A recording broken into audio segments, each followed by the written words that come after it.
नोटबंदी लागू की गई थी तो उस वक्त डॉक्टर मनमोहन सिंह ने कहा था कि ये बहुत गलत कदम है। उस वक्त प्रोफेसर अमर्त्य सेन ने भी कहा था कि ये बहुत गलत कदम उठाया गया है। डॉक्टर मनमोहन सिंह ने तो यहाँ तक कहा था कि इससे हमारी जीडीपी में 2% की गिरावट आएगी, और उनकी बात बिल्कुल सही साबित हुई है। जो अर्थव्यवस्था अच्छी चल रही थी और टेक ऑफ कर सकते थे हम, उस वक्त उस चलती अर्थव्यवस्था को रोक दिया गया। 86% कैश बाहर निकाल दिया गया, ये कहकर कि ब्लैक मनी हमें ख़त्म करनी है, या ये कहकर कि हमें जो आतंकवाद है उनकी फंडिंग ख़त्म करनी है, या ये कहकर कि हमें कैशलेस सोसाइटी बनना है, या ये कहकर कि हमें लेस कैश सोसाइटी बनना है। तरह तरह के गोल पोस्ट शिफ्ट किए गए, नए नए नियम बनाए गए, और वही हुआ है। 2% जीडीपी कम हो गया। भारत सरकार की फिगर्स आई हैं, 6.1% हो गया है। अच्छी भली चलती गाड़ी के टायर में गोली मारने का काम हमारे प्रधान सेवक और उनकी सरकार ने किया है। पहले सुनते हैं डॉक्टर मनमोहन सिंह ने कहा क्या था। My own feeling is that the national income, that is the GDP of the country, can decline by about 2 percentage point as a result of what has been done. The way the scheme has been implemented, it's a monumental management failure, and in fact, it is a case of organized loot and legalized plunder. उसके बाद हमारे प्रधान सेवक जो है वो दहाड़ भी लेते हैं, भाषण भी दे देते हैं, रो भी सकते हैं, लाल लाल आंखें भी दिखा सकते हैं, लव लेटर लिखना बंद भी कर सकते हैं।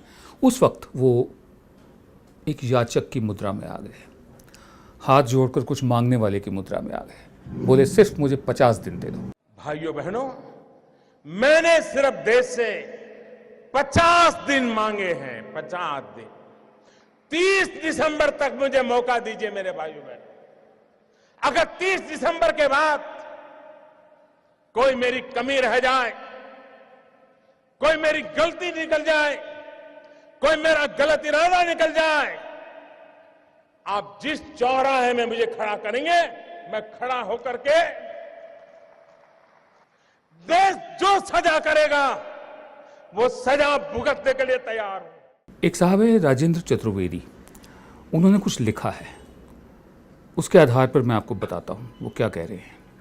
उनका कहना है, वित्त मंत्री श्री अरुण जेटली ने कहा विकास दर में गिरावट, जीडीपी में जो गिरावट आई है उसका कारण नोटबंदी नहीं है बल्कि ग्लोबल है उसका कारण। वैसे तो अरुण जेटली ने कांग्रेस को भी दोष दिया कि जो जीडीपी इस साल कम हुआ है उसकी जिम्मेदार भी कांग्रेस है। दरअसल ये लोग अभी भी विपक्ष में हैं और अभी भी चुनाव की रैली के मोड में हैं, सिर्फ बोलते रहते हैं कि क्या होगा, क्या हुआ है, हमने क्या कर दिखाया है, इस पर कोई चर्चा नहीं है। बहरहाल, बल्कि विकास दर का कारण विमुद्रीकरण नहीं है, नोटबंदी नहीं है, बल्कि ग्लोबल है। और फिर वे खिसियानी हंसी हंस पड़े और वे अपनी झेप मिटाने के लिए पाकिस्तान कश्मीर सेना की चर्चा में जुट गए।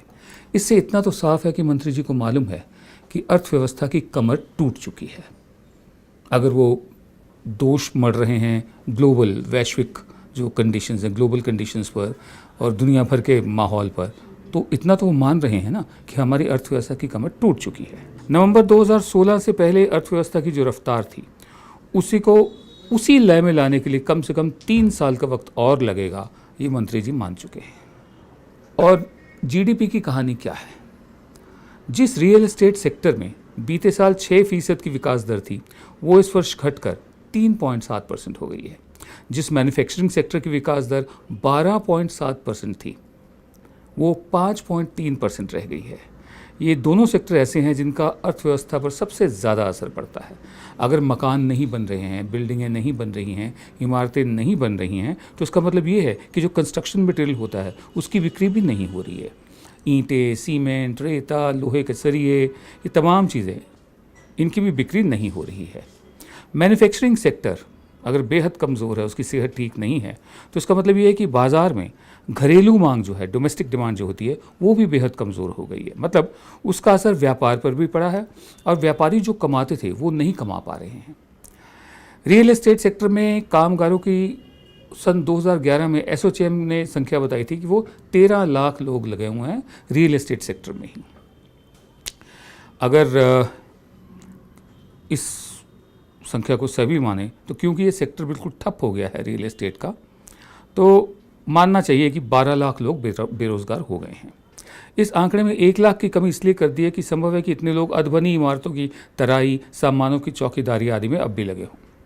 फिर सीमेंट, लोहा आदि भवन निर्माण सामग्री बनाने के काम में लगे बहुत से लोग भी बेरोजगार हुए होंगे। बाकी क्षेत्रों में भी बेरोजगारी बढ़ी है। इस तरह सरकार की एक सनक ने अर्थव्यवस्था का कबाड़ा कर दिया है, लाखों को बेरोजगार कर दिया है, और वो ये बताने की हालत में भी नहीं है कि नोटबंदी से कितना भ्रष्टाचार रुका, कितना काला धन बाहर आया, कितनी जाली मुद्रा पकड़ी गई। अगर कोई दूरदर्शी सरकार होती तो ये भारतीय अर्थव्यवस्था का स्वर्ण युग हो सकता था। कच्चे तेल की कीमतों में गिरावट के कारण आयात के, इंपोर्ट के बिल में ज़बरदस्त कमी आई। वो पैसा कहाँ गया? ये अच्छे दिन हैं। प्रभु, इन अच्छे दिनों से देश की रक्षा करो, ये कहना है राजेंद्र चतुर्वेदी साहब का। दूसरी तरफ जैसे क्रिकेट में स्पिन बॉलिंग होती है, तो हमारे वित्त मंत्री भी स्पिन दे रहे हैं कि ये जो जीडीपी कम हुई है, ये हमारी अर्थव्यवस्था के लिए अच्छी बात है, क्योंकि सिर्फ वही सेक्टर हिट हुए हैं जहाँ काला पैसा था। देश की अर्थव्यवस्था नीचे आ गई है, पटरी से उतर गई है, और वित्त मंत्री उसे जीडीपी के लिए अच्छा बता रहे हैं। यही अच्छे दिन, जहाँ एक तरफ इस तरह की स्पिन दी जा रही हो, भाषणबाजी हो रही हो, सिर्फ नारेबाजी हो रही हो, दूसरी तरफ ऐसे लोग हैं जो चुपचाप अपना काम करते रहते हैं, जो चुपचाप ऐसी ऐसी चीज़ें बनाते हैं, ऐसे ऐसे गीत बनाते हैं जो उनके दिल को अच्छे लगते हैं और समाज के लिए भी अच्छे हैं।